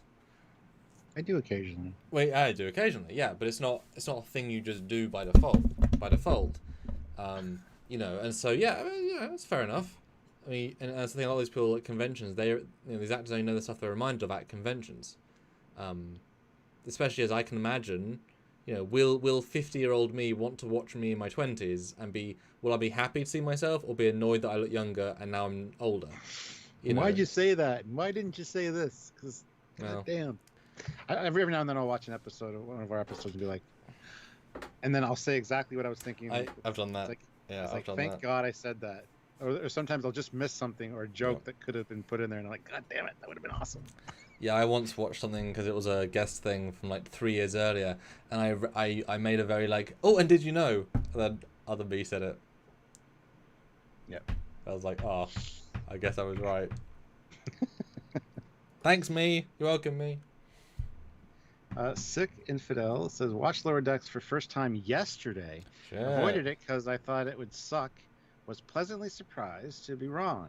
Anyway, I want to avoid any spoilers, so I just dropped in to give a thumbs up. Thank you, and I appreciate that comment. I'm glad that people that might have been opposed to the show earlier are at least checking it out and enjoying it. So hopefully you enjoy the rest of it. Check our reviews after you're done watching. Watch our live. Well, they're not live anymore, but go back and watch our reviews because we go really in depth with it, and we have the short edited ones as well to give our thoughts. So. No, we don't. You don't on Lower Decks? No. I thought we did. Okay, never mind then. Just go back and watch the reviews that we have. Oh, maybe we didn't do spoiler-free ones, is what I'm thinking of. We didn't do spoiler-free ones. Oh, okay. Maybe they were short. Okay. Yeah, we didn't do spoiler-free because I know we got away from that. But Okay. Sorry. Although Squadron Core says, he just want to be clear, that he thinks the actors, VFX people, sound, and music editors are all good in discovering Picard. I think the music isn't very good on those shows. Like, I couldn't name you a single Picard song, except the theme song, which is from TNG, which is clever. But I think the music in Picard is extremely uninspired, and the VFX are worse than Voyager and Enterprise. Considering the advancements that's been made since then, yes. Technically more polygons, but the lightings were, well, technically lighting's better, but they look... I mean, there's a reason why. Eaglemoss just released shots of the Fenris Ranger ship and all these ships, and then one of the most biggest comments I'm seeing is, oh, I can finally see what it looks like. It's like, because it doesn't matter to them. I mean, you can't even say it's not in the script. Like, you can have close-ups just to set it up. It's a lack of caring, etc. So it's, so I think the VFX is worse. I'd rather have technically inferior visual effects that are better overall, visually and inspired wise, which is honestly how I hopefully think of my fan films being. Technically, they're less impressive using software that's old, but I mean, how many people look at my shots for fan films and say, "Oh, that's not good. That's a good-looking shot of a galaxy." It's like, yeah. Like, I've got a shot of Deep Space Nine coming out for Indiegogo soon, and my effort was my aim was to make the best-looking DS9 shot I've ever done. And do you know what? I'm going to send you that shot right now, Stuart, and you tell me what you think. Okay, how are you sending it? Facebook. Okay. John Woke puts in $2. Thank says, you. How would Peanut Hamper have handled Fairhaven? I don't know. I hated Peanut Hamper with a passion, especially at the end of the episode, because screw you, Peanut Hamper. Great idea. It's gonna come back as like a Voyager, like a Voyager 6 V'ger kind of thing, in like season 4 of Lower Decks. You know that, right? It's like something that just, yeah. Yep. So yeah, I just sent you on Facebook. Look on the TV though. Look at the computer screen. It's bigger. This is my aim to make my best ever DS9 shot. I pulled out all the stops. Hopefully movie-ish quality.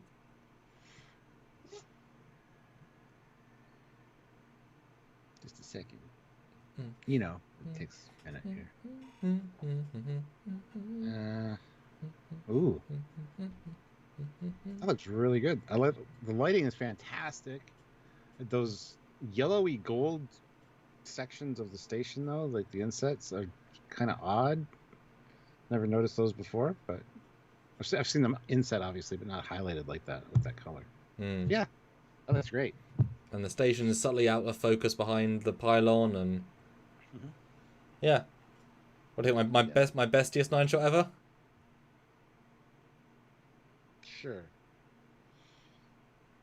You always do top-notch work, so it's hard to say.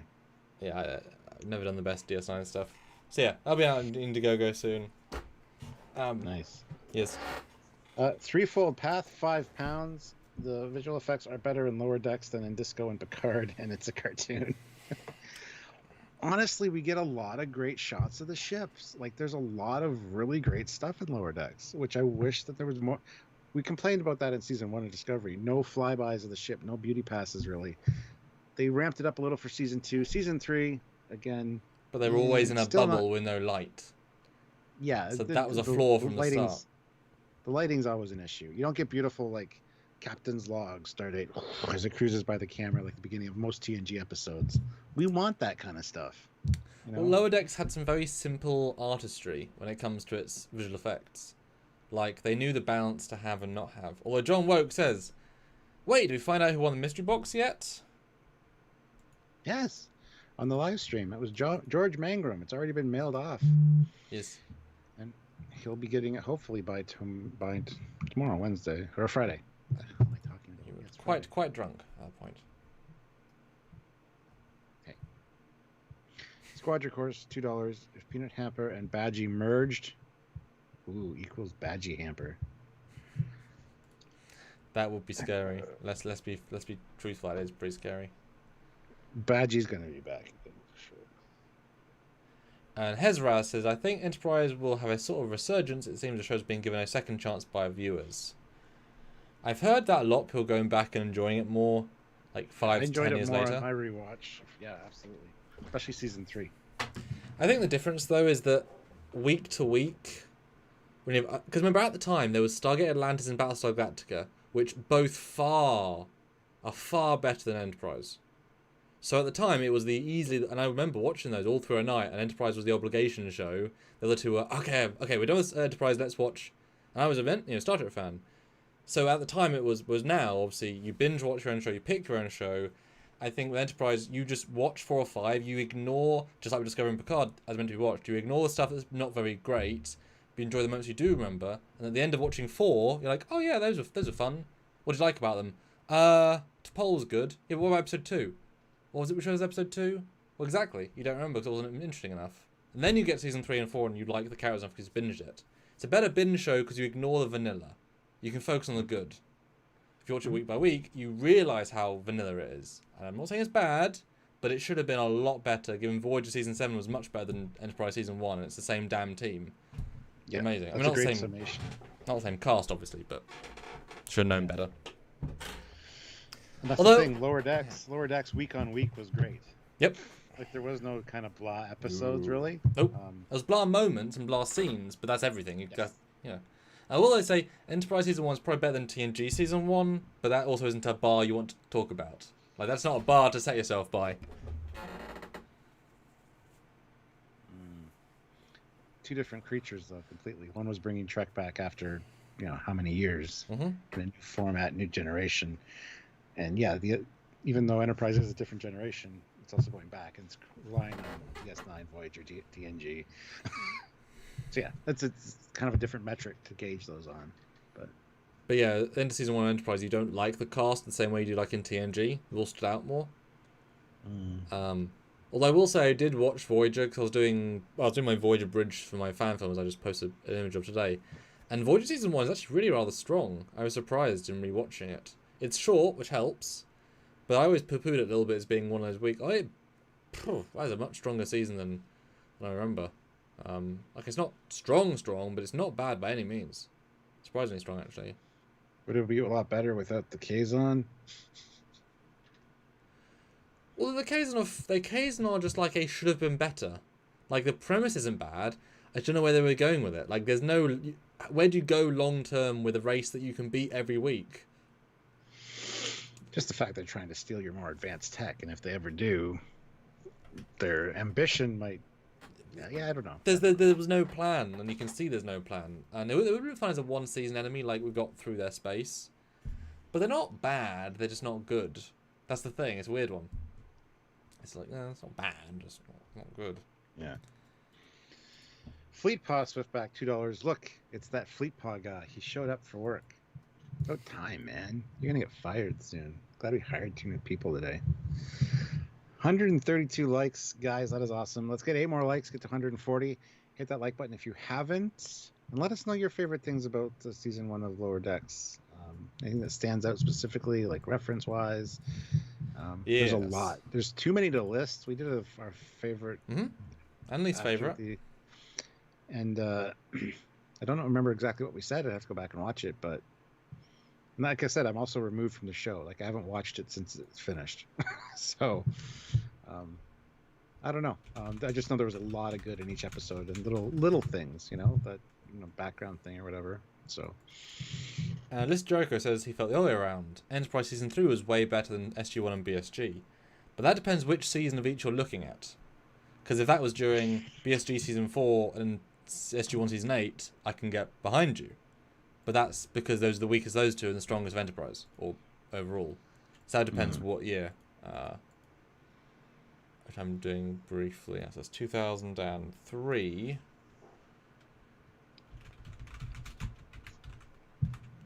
Which season of SG1 was that?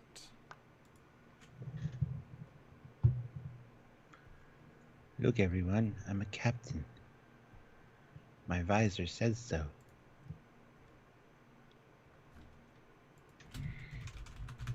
Okay. Captain vision. Everything looks like I'm a captain now. Oh, season 6. The Jonas Quinn one. I mean, it's not brilliant, but it's not bad. I like Jonas Quinn. Yeah, me too. It's just it's a weaker season to season 5 and weaker to season 7. So it's like it's just it was their first dip. But it wasn't because of Jonas. You calling Jonas Quinn a dip? He was a dip and he shits. He's a dipshit. No, no. Jonas is. I've met Corin. I like Corin a lot. Actually, he's got a good. Yeah, I was in jail with him. You are. Yes. BSG season. And which season was that then? 2003 was BSG season. There was no BSG in season 3 of Enterprise, so. Now you're remembering it wrong. Anyway, there you go. Gotcha. Wow.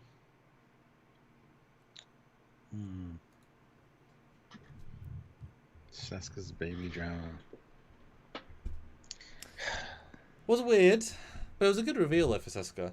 As a concept, just there's the follow through is like, huh. Her character could have been so much better. They tried, they really did, but yeah, that's gonna be interesting when we start reviewing Voyager. I have thoughts about Seska. Well, it's annoying because the actress is rather good, but she was never given much great. Like, she can do more than what she was given, which is annoying. I think same with Marge Culler. Like, he has a good vibe. Like, he has a Gul Dukat vibe in season 1.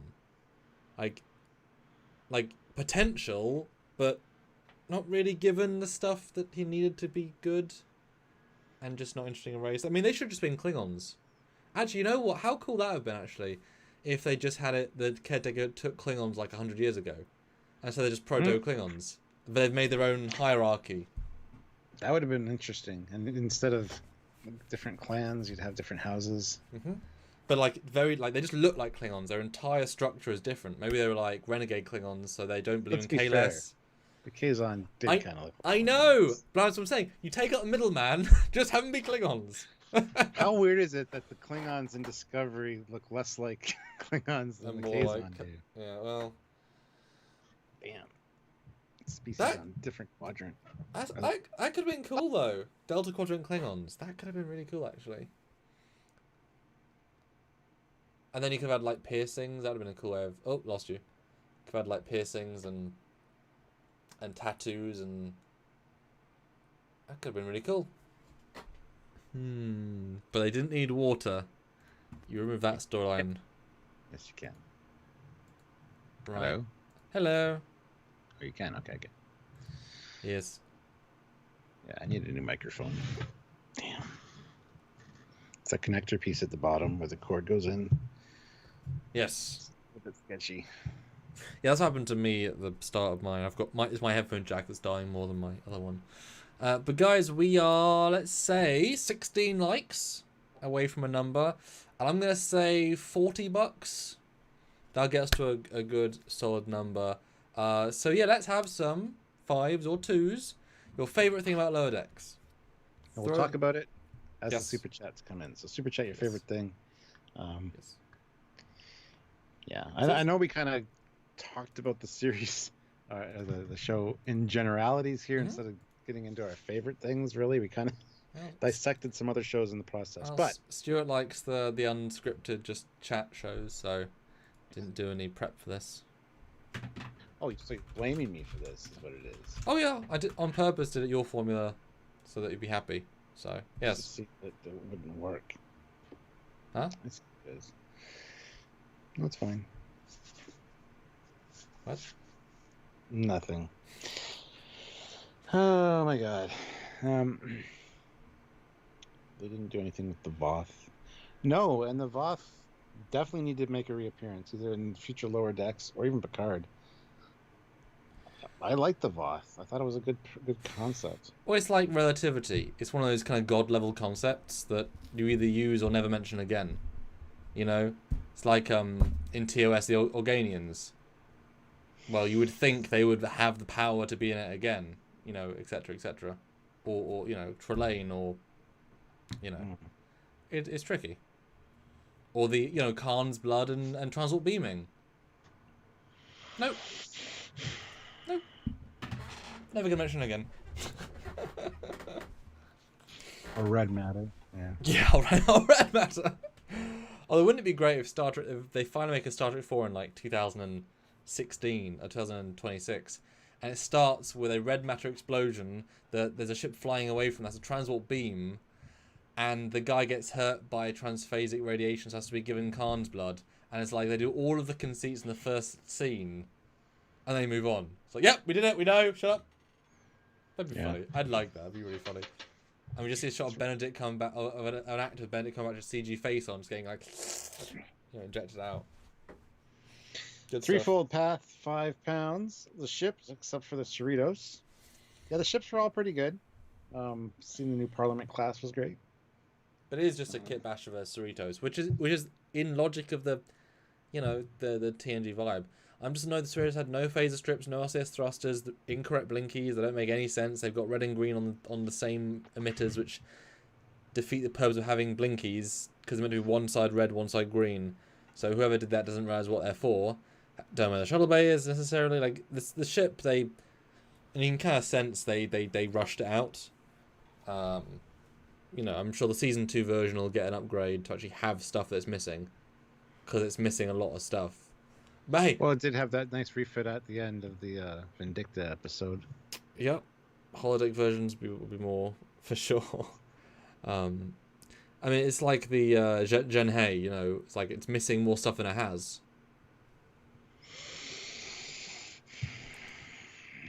Speaking of, Stuart, the Star Trek Universe collection, the Lyserina, Gen Hey, Romulan, Antique Bird of Prey, and the Fenris Ranger ship are all coming soon, Stuart. Eaglemoss, Trekyards, code Eaglemoss 10 for more. I only want one of those. Which one do you want? Romulan. Don't the Lyserina? I mean, no, it's a good introduction ship to your Andromeda collection. Well, let's see. Christopher Beatty, $5. Thank you. I would say that my favorite thing was good character interaction. Everyone had a good storyline that intertwined with each other. Yes, and we even got a reset of Rutherford at the end because it was. Oh shit, we did. He forgets a lot of stuff. So that'll be a good lead into season 2. Wow, man, I forgot about that. Yep. That was harsh. Yeah. Sacrificed himself for that. Wow. And then hopefully the guy left. He hadn't seen it to be spoiled, so I'm gonna do another big spoiler now. And Bajoran guy, gives his life to save his cub bear. Wow, yeah.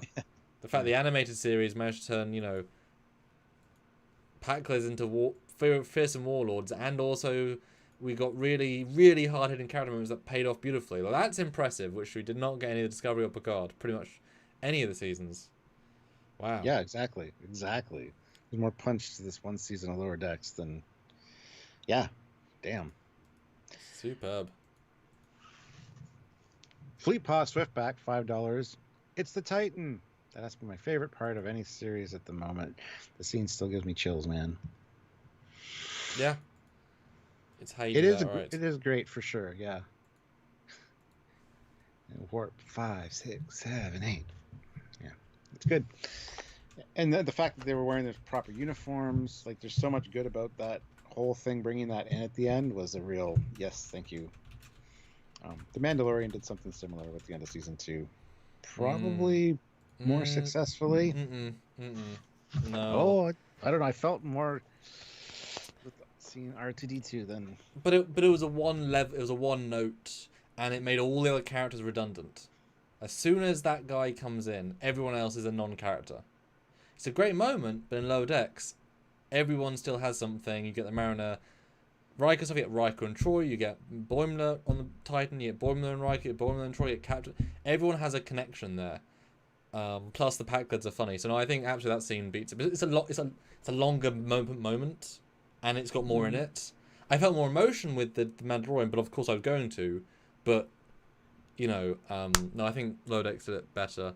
And the fact that we have, seeing Boimler in a new uniform on the Titan was satisfying as all hell. We got a Titan bridge. Yes. I mean, that was beyond satisfying. And we know, going in, we're going to see Riker, at least in the first episode, if not two, I believe they said, doing Titan stuff, which is great. Yeah, Boimler's a member of the Titan crew now, so... Yeah. Yeah. Yeah, brilliant. And obviously we want to see more, you know, I hope they get Marina and Frakes, because we know Frakes is in it. I want to see some Marina, both, you know. Wouldn't it be great if the first scene's like Marina counselling Boimler? He's like, I mean, I don't think I should be here anymore. Look, okay, you don't, but it's okay. You like jazz. I don't know. You do some I think it should start off with the scene in the corridor of the Titan with Riker and Troy talking, and she's like, I haven't been looking forward to work lately. You know, the last time I felt like this was with Barclay. And he's like, you'll do fine. And he like leaves, and she goes in the door, and there's Boimler sitting on. Hi, counselor. Hello, Lieutenant Boimler. And you can see her just pick up from like being like, oh, I don't want to do work, to like, hi, Boimler, like her work mode. You know? Which is like, where did we leave off? Well, it's about my mother. Oh yes, we're still on your mother. It's just, and then it cuts like 8 hours later. she walks out back to Riker. How is it, dear? Well, we talked about his mother. Still? Yep. I slept for about 2 hours, but it's okay. What did you do? Oh, we dealt with the Romulans. We had a little bit of a Borg excursion. Oh yeah, a Data? No, he's dead. Worf came on board. Really? Were you busy? You're busy. You know. Ensign, Lieutenant Rowe was here. You know, Captain Rowe. Wait, you had 3 adventures in 8 hours? It was a good day. Oh. Yeah. I'm gonna go to bed now. So, see you later, hon. Oh yeah. And then she goes to the bar to have a drink, a hot chocolate drink with booze in it, and Boimler comes in. Just so you know, just oh my god. Yes. Anyway, yeah. Hi. Guys, we're still $15 away. 15. You guys are brilliant though. 15 and 3 well, yeah, 3 I'd like 13, but 3. Yeah, 13 more likes would be awesome.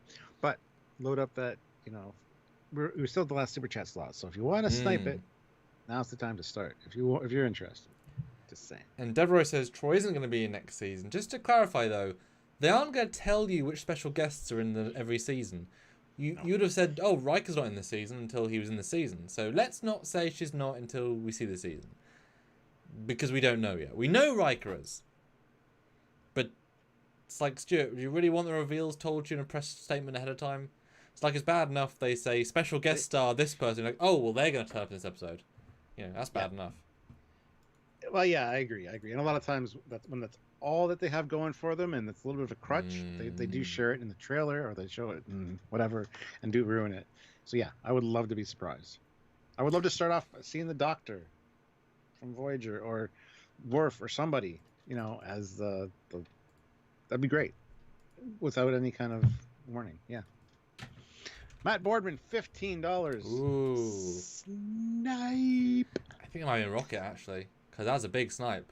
The rocket snipe. You can snipe the rocket. It is possible. Thank you so much, Matt. Hopefully you enjoyed your first day as a moderator. I don't know if there was much activity in the group chat because I wasn't paying attention because I got a show to do. Yes. Just saying. Yes. That's what you guys are for, behind the scenes. Sergeant Montgomery, $2. So he sniped you already, Matt. But and then Sean O'Sullivan with €2. Admiral Rowe is trouble. We saw what she did with power. That's a Battlestar Galactica reference, isn't it? Maybe. Fleet Pass Swiftback, $2. No way the new mod beats me. Snipe. The FNG.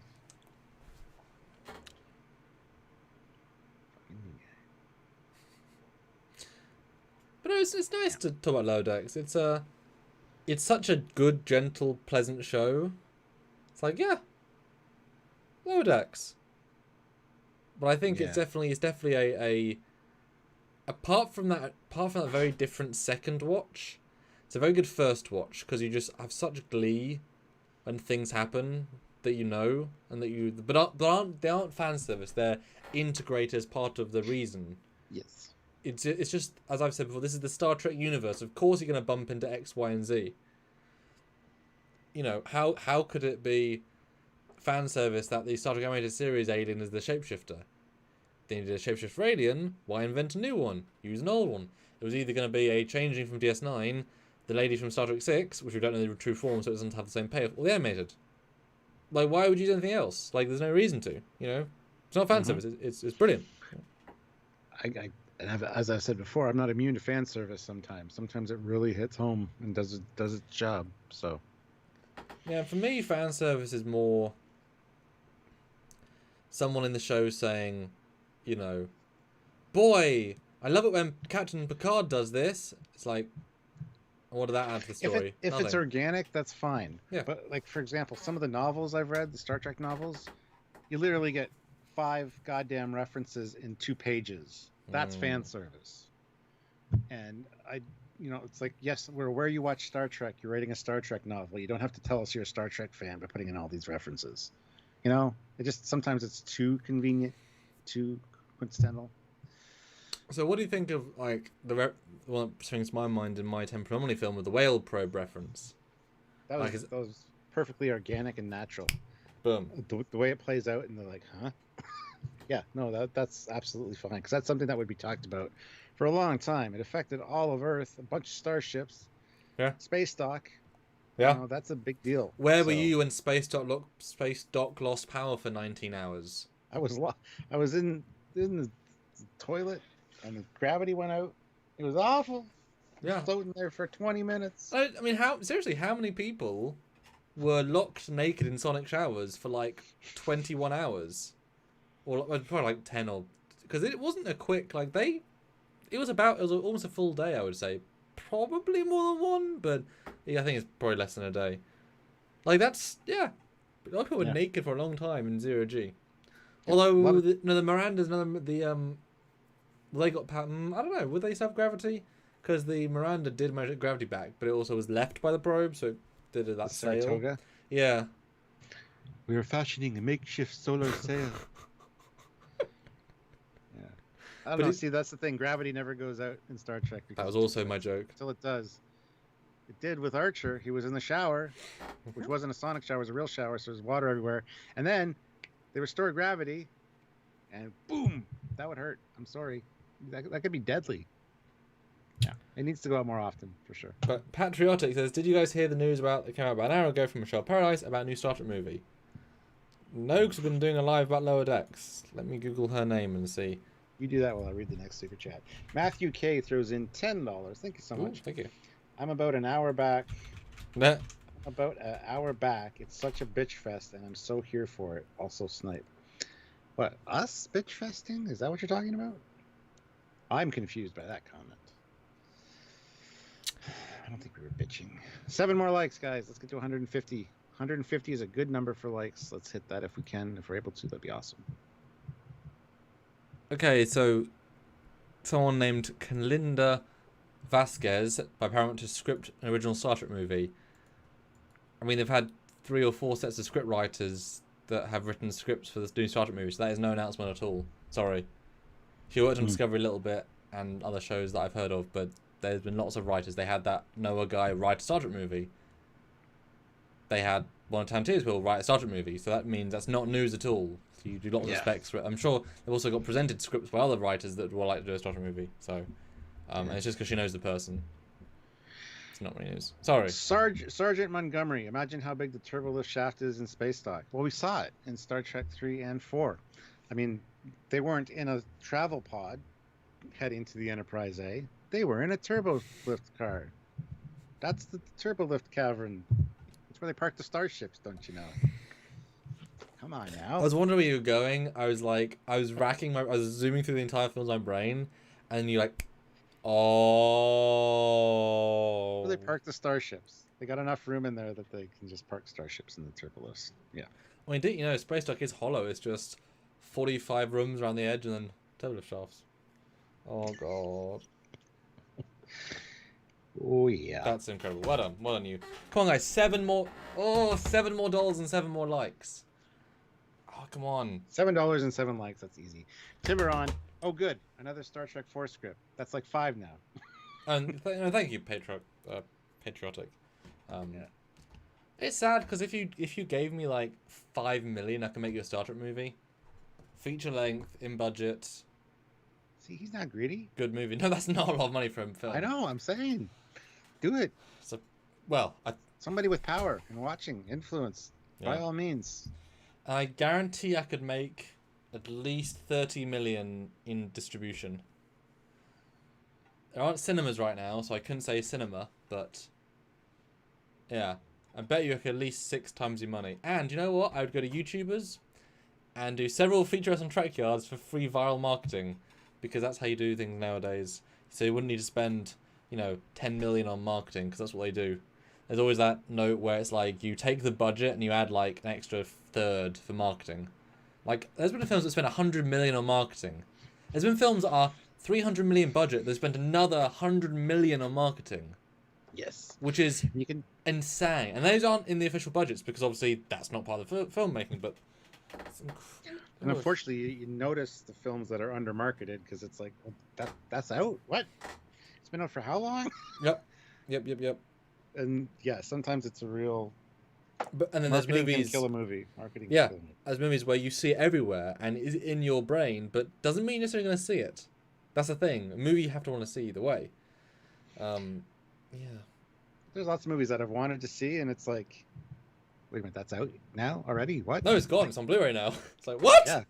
I'm a year behind. I'm in Walmart at the bin with all the $4 Blu-rays. It's like, oh, what? This came out? What? I guess I'm buying it. There you go. Oh no, wait, hold on. So Netflix. I guess I'm not buying it. It's like, oh goodness, yeah. John Woke, $7. Happy almost Friday. Oh, thank you so much. Thank and you. Matt Boardman, $5. Shots fired. Snipe. Oh my god. Oh my god, we're getting so close numbers wise. 6 more likes. Come on, there are 6 of you that have not clicked like. And James McGill, $5. Lower Ooh. Decks has enriched Trekverse. Yes. We saw connections to other Star Trek shows, new ships we can see and enjoy, Lovely. and stories for the most part felt like Star Trek. Yeah. Yes, and some good cameos from other characters such as Q and can't think of anybody else, but references to Star Trek. Well, they had Spock and Kirk. Yeah, they have the computer. Yeah. Fleet Paw Swiftback, $2. Phaser Snipe. Yeah, I like it. Bring 6 more likes. Come on, 5 more likes. 5 more likes. Just want to see 5. Come on, 5 likes for Lower Decks. Come on. I like Lower Decks. Me too. You know what? I like science. Oh, good God, shut the hell up. That is all the bad scripting. And somehow I like science versus Sarcastic Vulcan Salute. One is universally liked almost, and one is universally disliked almost. Crazy. But he likes science. It's obvious. And you know what the funny thing is? If they're throwing money as Paramount Picture Plus shows, imagine if they just commissioned like 3-5 million Star Trek movies, and they cast unknowns in 3 eras. They're on Paramount Plus, but also other streaming. So all you have to do is double. I think it's triple the budget and your success. 15 million. That's nothing. Streaming things can easily make that. And you just build, a couple of sets. It's mostly bottle show style stuff. You don't over VFX it. Maybe only be an hour and 20 minutes, maybe. What? We had 150 likes. Yes. But why don't they want to do that? Why is it always $300 million budget? I know obviously even beyond, a lot of that's the cast, because they have 3 movies are building up their own fame, and they're all celebrities. Like they didn't hire nobodies. Every one of them was a movie celebrity. So of course they're all going to charge a lot. I mean, I'm sure if you brought back Zachary Quinto or Chris Pine, there'd be like 40 million just for them. Which, I mean, fine, but hire an unknown who's going to cost you, 900,000, whatever. Who's really good at that role, etc. Yeah. And then you give them the leg up. Not that Trek had normally done other big better things, but oi. Libby Julius, $1. Wada. Sergeant Montgomery, $1. Wada. A lot of sniping going on. And Fleetboss Swiftback, $2, 150 like snipe. That's funny. It's like a like spike, only different. It took years to coin the phrase, but I like it. That's great. Yeah. Stuart, I'd call it a win. I'd call Low Decks a win. And I'm sure. Decks is indeed a win. Yes. And I'm sure Saturday's video will be a win as well. I'm sure you guys will enjoy it. Do I need to go check what's being released on Saturday? Oh yeah, because I forgot they're all up, aren't they? Yes, you could go look at what's going to be released. I'm doing that right now. Oh. I'll let you know how excited you guys should be. Okay.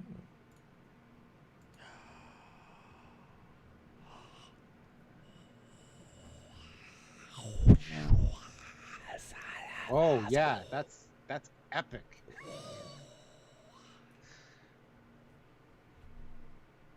You guys are gonna love it. I think you're allowed to tease what era it's in, because we all like eras. It's definitely TNG. It is definitely TNG. We're just talking about lower decks, so it kind of fits. It's fine. It would be a ship in lower decks, for better This and is for definitely a worse. ship you would see in lower decks. Yep. Yes. Yes. Such a great build up to that ship, Samuel. I'm so impressed that you You did your job there, Stuart. You hype trained us into success. watch on Saturday. You guys will not be disappointed. And the destination is also very awesome. Very relaxing. You'll have a happy Climate ending controlled. once you leave the episode and the location. Make sure you stop by the gift shop and buy a little thing. So I mean, people know that you're interested. Trekyards merch available. Look down below. Yeah, in the description. Teesprings. And on that note, we'll see you guys later. Have yourselves a great weekend. And I'm sure I'm going to see you guys tomorrow night. Ooh. And on the weekend, I'll probably do a Oh live yes, as or Truth or Drink. Yeah. Excellent. And just so you guys know, we are going to be doing the Drunk TNG retrospective review pretty soon, because we'll be doing our last TNG next week. So get ready to see us drinking soon. That's true. We got one more episode for this season, and then it's the retrospective. So maybe next weekend. Oh my god. Yeah, and 5-year mission says stream next Saturday or regular episode. We always do regular episode. The streams are bonus, so it's always regular episodes. Yeah, Saturdays are always our ship and regular release days. A special guest ship, something like that. Even during New Trek, when we're doing the full reviews, Saturdays are your regular Trekyards day. So keep that in mind, guys. And all the lives are just bonuses. So until then, he's Captain Foley. I still am Captain Foley, absolutely, and he is. Should I promote you? He's Captain Cockings. Does that have a good sound to it? Link to it? Here's your captain's bars. Oh my god. Get out of my face. Oh. Everybody, stop bugging me as to promoting him. He's The problem is, though, at the end of this, he's going to say computer end program, because this will be his Vindicta Part 3, where he's facing against Captain Cockings, and he'll just turn the program